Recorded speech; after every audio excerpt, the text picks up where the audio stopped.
Hope. Emily Dickinson, the poet, wrote these words: "Hope is the thing with feathers that perches in the soul and sings the tune without words and never stops at all." It's a great little ditty, a great little poem about hope. And it's especially appropriate for us to think briefly this morning about the idea of Christian hope, because that's what the resurrection is really all about. It's about a message of hope for us. Now, so many times when we think about the message of Easter, we think about hope as related to the life to come. And certainly, resurrection hope has to do with hope that there is a life to come, hope that we have a way to prepare for the life to come.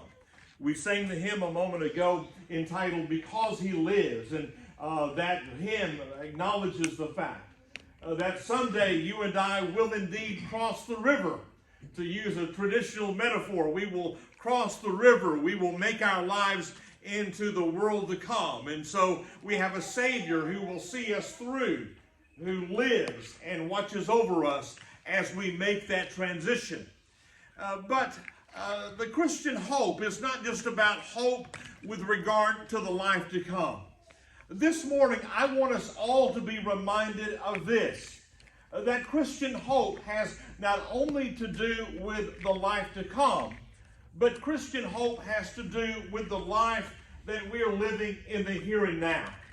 Now, there's something about the resurrection of Christ that not only speaks to the future as I cross the river, but there's something about the reality of the resurrection that gives me hope as I face the inevitable difficulties, the inevitable challenges, and possibly the inevitable drudgeries of life itself.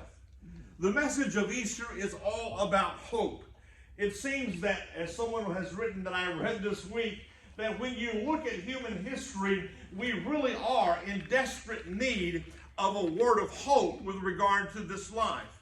This individual that I was reading, his commentary on human history, said that it seems that as you study human history, it seems that it is characterized by an ever-present descent into darkness.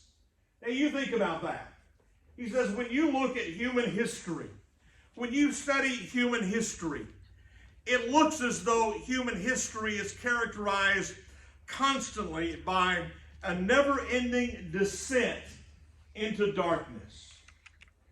Because of that, we need hope. We need a hope that will help us to manage life, to endure the responsibilities and the challenges of our daily human existence. So in light of that, I want to ask you this morning. What hope does Easter and the reality of the resurrection have to give people like you and me? And you think about that. Everyday folks, common folks who trying to make ends meet, trying to meet the responsibilities of life, trying to raise our families, trying to make ends meet, trying to take care of ourselves economically, trying to be responsible spouses and citizens and members of the nation and the community. How does the message of Easter give us hope as we strive to manage the everyday responsibilities of life? When I read the resurrection story, this is the first thing that I notice. The resurrection story says to you and me this, that Easter hope is not found in the location of our own despair. Now you let that simmer for a moment. Easter hope is not found in the location of our own despair. Now let's think about these ladies who made their way to the empty tomb that day. They were returning to the empty tomb, and the empty tomb was a symbolic representation of the despair that had characterized their lives. Now you think about that. They had placed all their hopes in this man Jesus. They had followed him relentlessly. They had followed him unceasingly. And then suddenly, out of nowhere it seems, life had taken a surprising turn. This man upon whom they had pinned all of their hopes, this man upon whom they had pinned all of their aspirations, This man upon whom they had invested 3.5 years of their lives, they had been completely devoted to him. He ended up in a tomb after enduring the difficulties of his own torture, suffering, inevitable death, and being placed in the tomb. That tomb for those ladies on that occasion and for the disciples, I would remind you this morning, was not just a tomb where someone had been buried. It was a tomb that represented the despair in their lives, and they returned there. They returned there. Now, what does that say to you and me this morning? It says this, that the tomb was empty. That the tomb was not to be a place where they were to depend all of their hopes. The tomb was a place of despair. They had returned there and encountered their own despair. Easter hope is not found in the location of our own despair. The angel said to them these words, "Do not despair. He is not here. Rather, he is there." I tell you, that speaks to us this morning. Because there's something in you and me that, just like these ladies, wants to constantly return to the location of our despair. Now, you think about that. Something difficult happens to us in life. We make a bad decision in life. We experience a tragedy in life. We have difficulty in life. We make a bad decision in our lives. And here is what we do. We spend days and weeks and months going back to that point of despair. That's what these women did. We revisit that over and over and over again. Why did that happen to me? Why did I make that decision? Where did I go wrong? We make a decision. We establish a relationship. We engage in an activity. And it becomes the focus of our existence. Let me ask you this morning. What is it that you are constantly returning to that you wish would never have happened in your life? Is it a decision that you've made? Is it a relationship that you've established? Is it a crisis that came your way? Is it something that was completely out of your control, but for some reason you cannot help but continue to return to that event? That's part and parcel of the human condition. I have those decisions in my life that I wish I never would have made. I have those events in my life that I wish would never have occurred. I say, why did I do this? Why did I do that? Why did that happen? And there's something in my nature, and there's something in your nature that is inclined to do the very same thing. Revisit it. And the Easter story says to you and me this morning, if you are tempted to constantly go back to the tomb of your despair, the Easter story of hope is not about returning to the point, the cause, the event that leads you to despair. It's the first point of the Easter story. The Easter hope is not about always returning to the point of our despair. You know what psychologists call it? Psychologists call it fixation. Fixation.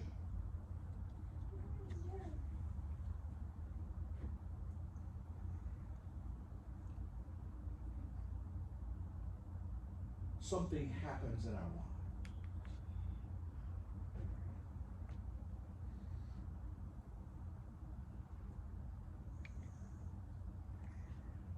And we fix it. Why did I make this decision? Why did I let that happen? And it dogs us. And we're constantly going back to that event as a reference point of despair. The Easter story says stop it. Stop going back to your own tomb of despair. Let me ask you this.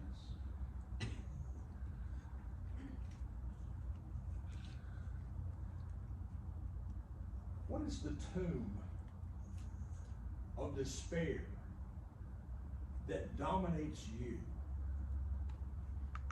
these days? You think about that.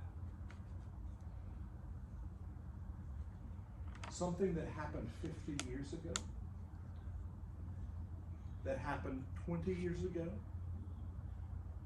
that happened last year, that happened last month, that happened last.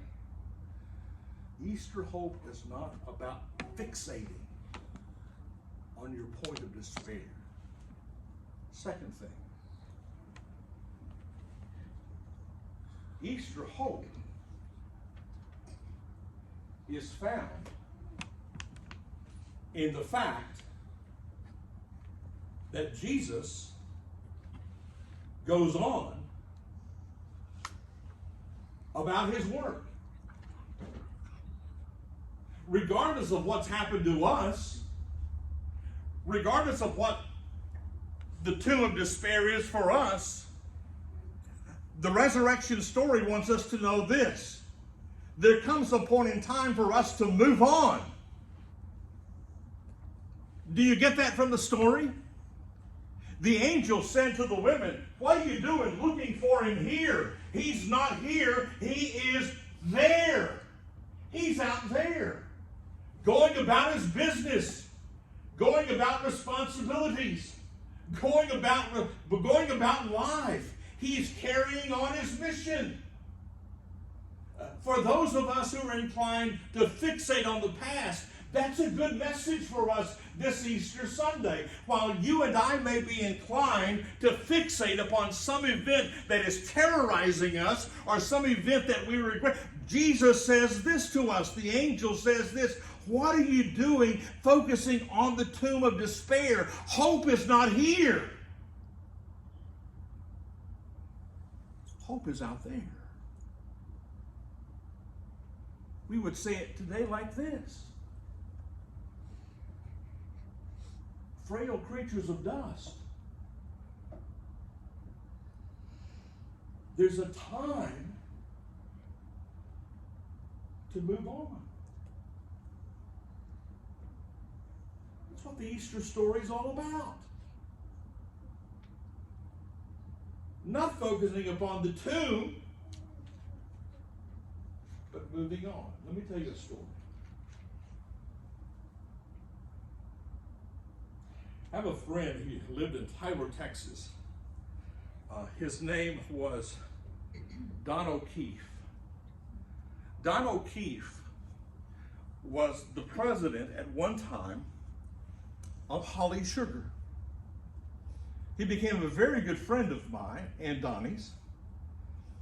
And one of the things that Don O'Keefe always would say to me, he would always tell this story over, as the president of Holly Sugar, he said, "You know, Eddie," he says, "it's nothing to be fired from a job one time.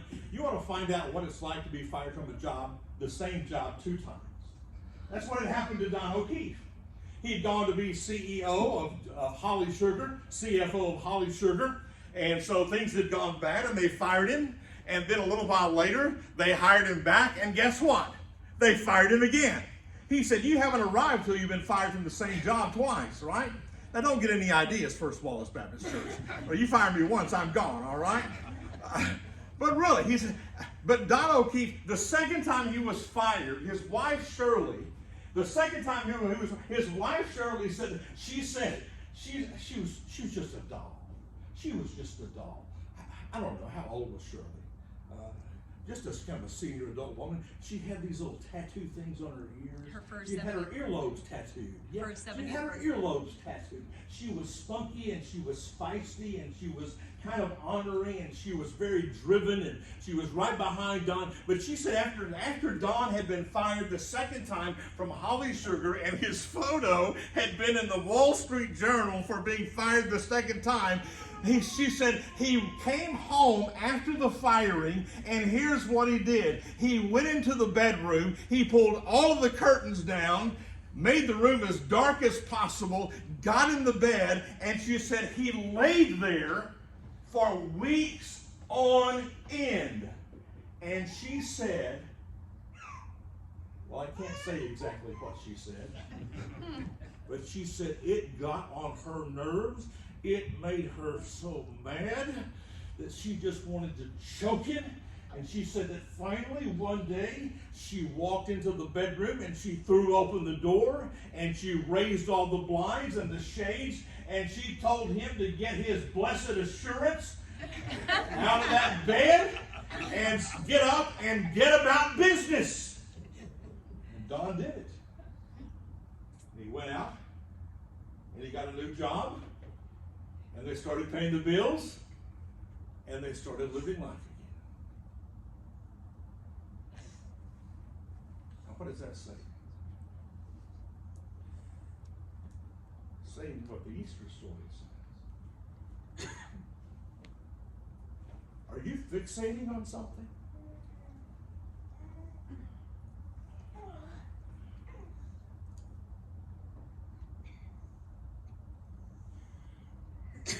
Are you wallowing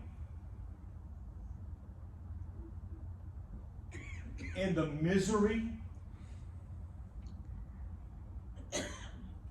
of something that happened in your past?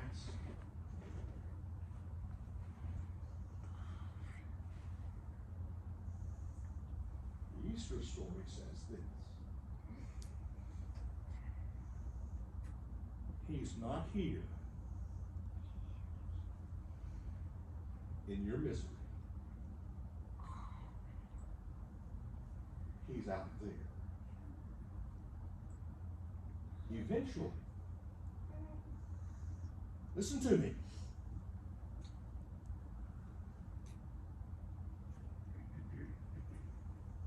Eventually, it's time to get out of bed, take a shower, put your clothes on, and move forward with life.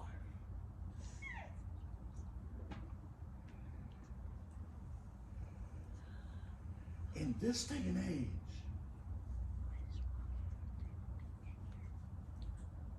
we love being victims.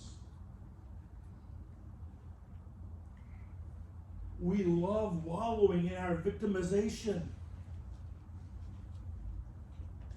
Oh, my mother painted my mother painted my nursery pink, and I've been traumatized by it for the duration of my life. But the Easter story says he's not here in the trauma. He's already moved on. Easter hope is not found in the tomb of despair. Easter hope is found out there where Jesus is continuing his work, meeting responsibilities. And finally, Easter hope for the Christian is a witness to those around us that we handle life differently.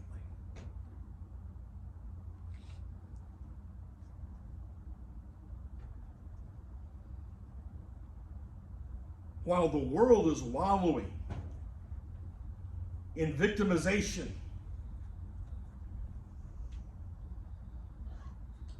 the Christian should be demonstrating that Easter hope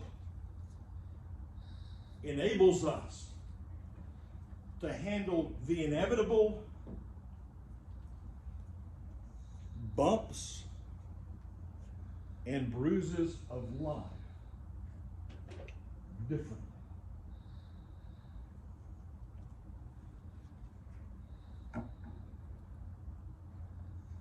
the Christian.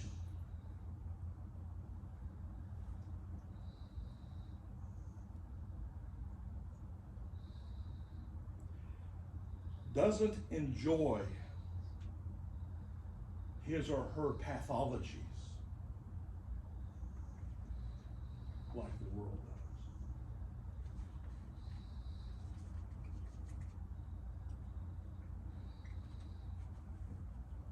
We handle it differently. Do we struggle? Yes, we struggle. Are we battered? Yes, we are battered. Are we bruised? Yes, we are bruised.